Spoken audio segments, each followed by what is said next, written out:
Hello student, मैं सिद्धार्थ मिश्रा आप सबका स्वागत करता हूं अपने इस ऑनलाइन चैनल में जिसका नाम है कॉमर्स एकेडमिक पॉइंट।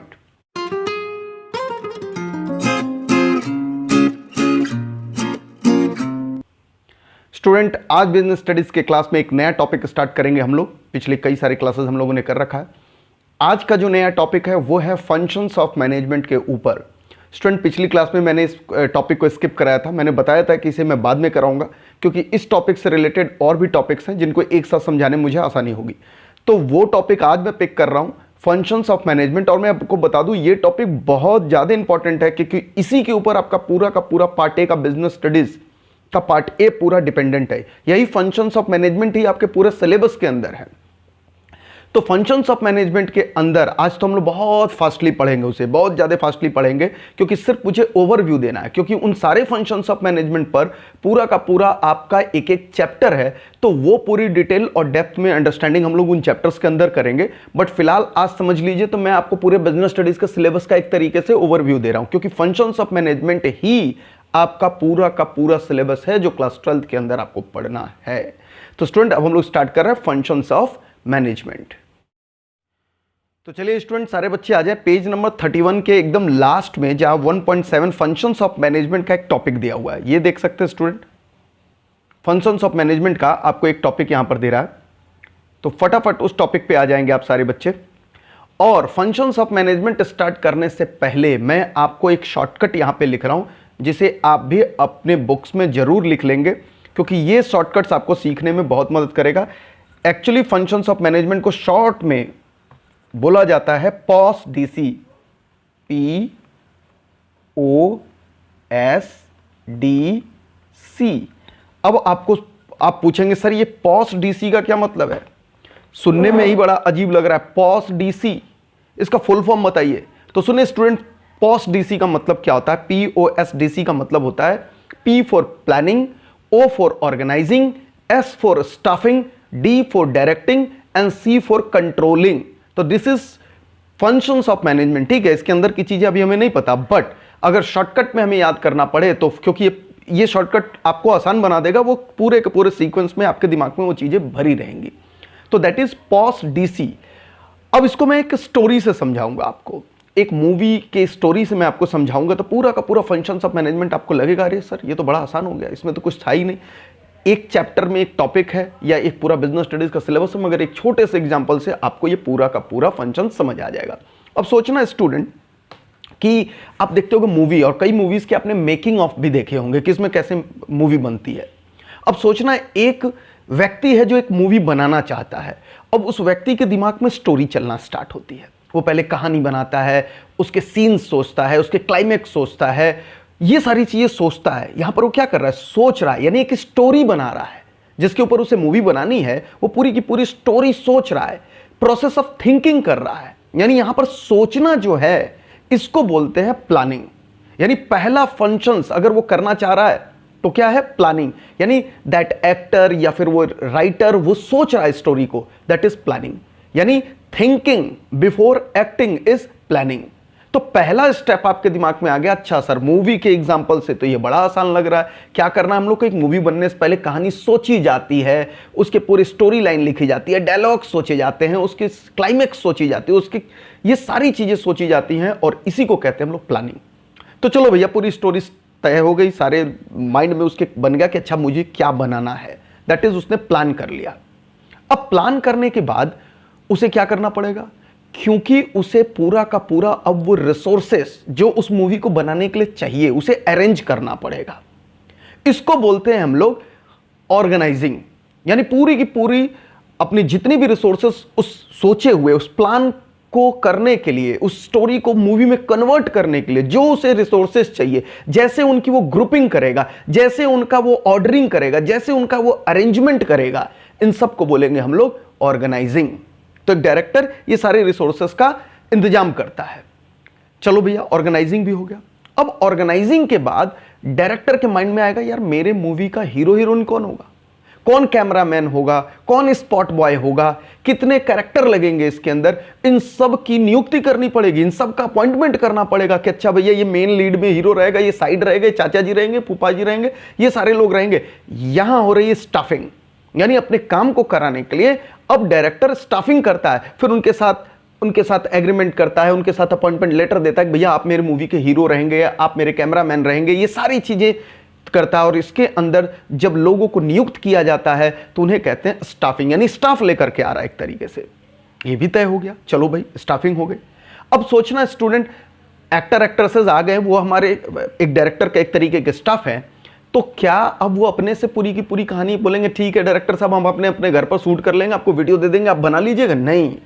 फिर डायरेक्टर बैठता और कहता है कि आप एक्ट करिए, मैं आपको बता रहा हूं कैसे कैसे एक्टिंग करनी है। डायरेक्टर देखिए बोलता है एक्शन, कट, ये सारी चीजें बोलता रहता बीच बीच में। यानी उन स्टाफ से अपने दिए हुए प्लान को कराने का काम करता है डायरेक्टर, उन्हें डायरेक्ट करता है, उन्हें बताता है, उन्हें निर्देश देता है, उन्हें मोटिवेट करता है अगर वो नहीं कर पाते हैं तो, उनका सुपरविजन करता है। और इस प्रोसेस को कहते हैं डायरेक्टिंग, यानी स्टाफ रखने के बाद उन्हें डायरेक्ट करने को कहते हैं डायरेक्टिंग। अब डायरेक्टिंग पर एक्टर काम करना स्टार्ट कर देता है, मगर यहां से जो डायरेक्टर है वो बैठ नहीं जाता, वो कहता अच्छा चलो अब तो मैंने डायरेक्शन दे दिया और ये अपना करते रहेंगे और सारा कुछ हो जाएगा, कैमरामैन के भरोसे वो छोड़ करके जा नहीं सकता। वो निरंतर देखता रहेगा, यानी नजर बनाए रखेगा कि सब चीजें जो प्लान थी उसके आधार पर चल रही है कि नहीं। हमने प्लान ये बनाया था और हमारी स्टोरी ये थी और ये कहानी ऐसे शूट हो रही है, ये सारी चीजें प्लान के आधार पर चल रही हैं कि नहीं चल रही हैं। यानी जो निगरानी रखा जाता है उसे कहते हैं कंट्रोलिंग, और इसे बोलते हैं कंट्रोलिंग। और इस तरीके से पूरा का पूरा प्रोसेस देखोगे कि एक मूवी बनने में जैसे मैंने आपको जोड़ा कि पूरी planning, then organizing, then staffing, then directing, then controlling का प्रोसेस किया गया, उसी प्रकार से स्टूडेंट अब ये सोचते सोचते भूल मत जाना, मूवी मत माइंड में बनाना स्टार्ट कर देना। हम लोग बिजनेस ऑर्गेनाइजेशंस के ऊपर इस एग्जांपल को फिट करेंगे, भूलना नहीं हम लोग, क्योंकि हम लोग पढ़ के आ रहे हैं। अब बिजनेस ऑर्गेनाइजेशन में बिल्कुल इसी तरीके से एक ऑर्गेनाइजेशन चलता है, अपने पूरे फंक्शंस, मैनेजमेंट फंक्शंस करता है।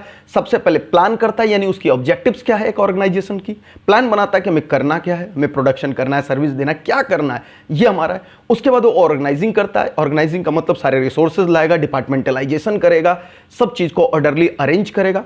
फिर तीसरे नंबर पे वो स्टाफिंग करता है, यानी उस काम को करने के लिए अपने स्टाफ्स का रिक्रूटमेंट करता है, उनका सिलेक्शन करता है। उसके बाद उन्हें दिशा निर्देश दिया जाता है, यानी डायरेक्टिंग करता है एक मैनेजर। उसके बाद मैनेजर उनके ऊपर डायरेक्टिंग बंद निगरानी रखता है कि मेरे बताए हुए निर्देश के आधार पर, मेरे बताए हुए प्लान के आधार पर ये स्टाफ काम कर रहे हैं कि नहीं कर रहे हैं, ऑर्गेनाइजेशन चल रहा है कि नहीं चल रहा है, और उस निगरानी रखने को कहते हैं controlling. These are the functions of management. तो बड़े आसान भाषा में हम लोगों ने मैनेजमेंट के फंक्शंस को समझ लिया। अब स्टूडेंट पॉस्ट डीसी अपने माइंड में आप बना करके रखिएगा। अब आइए फटाफट सिर्फ मैं रीड कराऊंगा, मैंने पहले ही बता रखा है स्टूडेंट, ये पूरा का पूरा टॉपिक जो POSDC है, आप अपने जाकर के सिलेबस के इंडेक्स में देखना, ये एक एक चैप्टर्स है, तो बहुत ज्यादा डिटेल यहां नहीं पढ़ना, क्योंकि इनको दोबारा मुझे कराना ही कराना उन सारे चैप्टर्स के, हर चैप्टर के स्टार्ट में, तो उन चैप्टर्स में हम लोग ज्यादा डिटेल करेंगे। आज सिंपल सिंपल रीडिंग एक एक दो दो लाइन में इसे समझ लीजिए, हालांकि स्टोरी से आपको मैक्सिमम बातें समझ आ गई होंगी। तो पेज नंबर 31 पर वापस आ जाइए और वहां पर नीचे में फंक्शंस ऑफ मैनेजमेंट का एक टॉपिक है, उसे हम लोग रीड करना स्टार्ट कर रहे हैं।